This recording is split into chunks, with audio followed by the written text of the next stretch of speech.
نحمدہ و نصلی علی رسولہ الکریم اما بعد اعوذ باللہ من الشیطان الرجیم بسم اللہ الرحمن الرحیم السلام علیکم ورحمۃ اللہ وبرکاتہ۔ امید کرتا ہوں آپ صحت اور ایمان کی اعلی حالت میں ہوں گے۔ اللہ تبارک و تعالیٰ آپ کو اور آپ کے اہل خانہ کو ہمیشہ ہنستا مسکراتا رکھے۔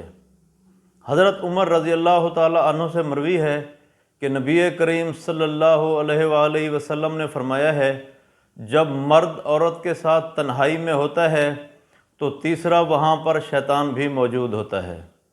اب ہم اپنے آج کے موضوع کی طرف آتے ہیں کہ خواب میں سونف دیکھنا کیسا ہے۔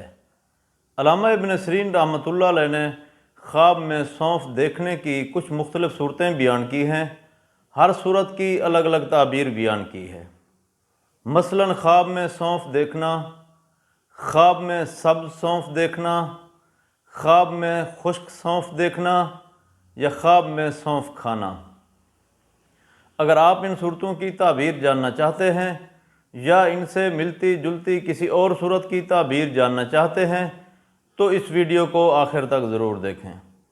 اور اگر آپ نے ابھی تک ہمارے یوٹیوب چینل خواب کی حقیقت کو سبسکرائب نہیں کیا تو پہلے سبسکرائب کر لیں تاکہ ہماری اگلی آنے والی ویڈیو آپ تک پہنچ سکے۔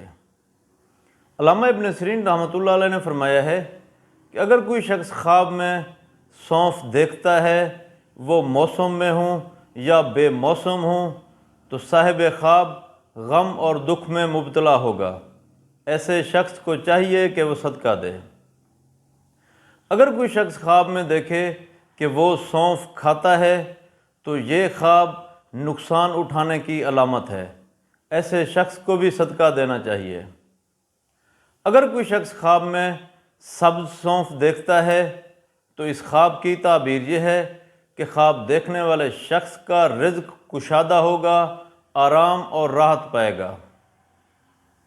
اگر کوئی شخص خواب میں خشک سونف دیکھتا ہے تو اس خواب کی تعبیر یہ ہے کہ یہ خواب دیکھنے والے شخص کے لیے باعث رنج اور دکھ ہے، تکلیف اٹھائے گا۔ ایسے شخص کو صدقہ دینا چاہیے۔ اگر کوئی شخص خواب میں زیادہ یا بہت زیادہ سونف دیکھتا ہے تو یہ خواب بھی غم اور دکھ اٹھانے کی علامت ہے۔ اللہ تبارک و تعالیٰ سے دعا ہے کہ اللہ تبارک و تعالیٰ ہمارے خوابوں کو ہمارے لیے باعث رحمت اور باعث برکت بنائے۔ السلام علیکم ورحمۃ اللہ وبرکاتہ۔